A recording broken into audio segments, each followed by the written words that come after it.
My impression was that there's nothing new about what this man had to say.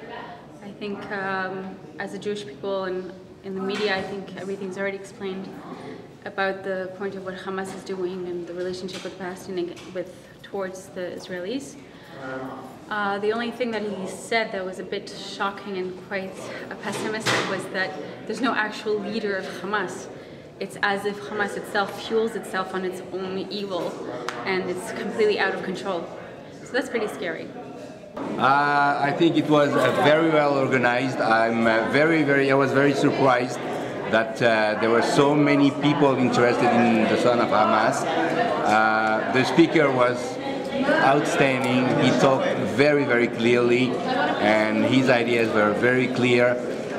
His sympathy for both Israel and Palestinian is refreshing. I love that. I wanted to ask a question, but it didn't come up. The question was, the Palestinians are educated to hate, and it's in their school books, and that worries me a lot. I would love him to answer this question, but hey, maybe next time. What was interesting to me was that he seems to be speaking to his own people and speaking about the corruption of Islam and how Islam promotes the killing of Jews, the hatred of Jews, and he is saying that that ideology is one that he hates, and considering that it would be better not to have a Palestinian state at all. That was really shocking to hear someone, a Palestinian, say he didn't want to have a Palestinian state. He thought it would be a disaster to have one more corrupt Arab state. Those were his words. I thought it was very interesting. I thought his viewpoint was a little bit pessimistic because he's got to convert millions and millions of Muslims to not believe in their religion before there'll be some kind of peace with other religions and peace with Israel. It's pretty pessimistic, but I think he did a noble thing. I think he was a hero in terms of the lives he saved, and he was selfless in terms of the fact that he put his life at risk in doing all this. And I think it was very interesting to hear, and his journey was fascinating. I just hope that it takes a lot less than what he's suggesting in terms of people having to renounce their religion before there'll be some kind of peace and people getting along together. Well, it's very interesting to meet a person and to hear a different perspective firsthand, and I think it was quite informative on a personal level. I think he is an individual who was able to seek the truth and find the truth, though the price is very high in his personal loss of his father's love and his people's love. I think it takes some courage, but I think the journey that he started is not over, and I think he's got a long road ahead of him to seek out the truth and to be able to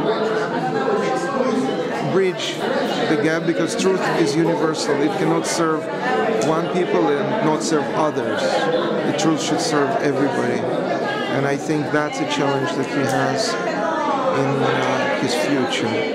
But in terms of presentation, it was very interesting, funny at times, informative, and you could see the passion, the way he was talking about it, and I'm sure it was not an easy thing.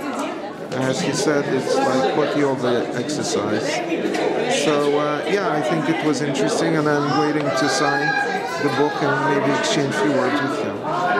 One thing really important was this person's story, son of Hamas, but at least as important was that he spoke out about how he saw Islam as dangerous, Jew-hating, in favor of killing, slaughtering, and telling about the history of Islam, starting with the Prophet, who did a lot of that himself.